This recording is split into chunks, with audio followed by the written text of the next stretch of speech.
qorshihii ciidamo beeleed loogu qaramayn lahaa Cali Khaliif ayaa maanta fashilmay kadib markii uu garoonka uu ka soo degay. Cali Khaliif ayaa la arkay isagoo leh meeyay saraakiishii aanu balansanayn meeyay Mahad Cambaashe maantana mahabsan baa ay ereyo la mid ah. Sarkaal ka mid ah saraakiisha meesha ku sugnayd ayaa sheegay inuu jiray qorshe lagu heshiiyay oo ahaa in ku dhawaad 70 askari oo isku beel yihiin loo qarameeyo Cali Khaliif oo la filayay inay maanta kala saxeexdaan liiska magacyadana loo gudbiyo.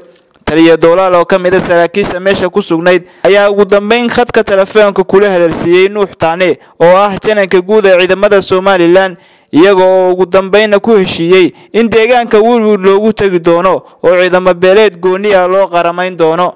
muuqaal xaqiijinaya waxa meesha ka dhacay ayaa warbaahintu duubtay iyadoona markii dambe meel gooni ah oo kamarada ka fog loola dhaqaaqay.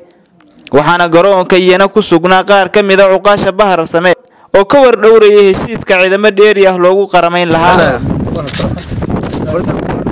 السلام ورحمة الله منوحوا وروح على خليف كليري وينو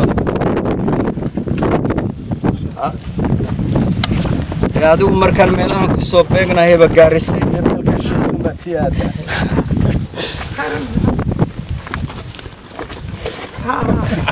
ما هو باين تاسو فينا دعايس اي دعداي waxa sira ka fogo meesha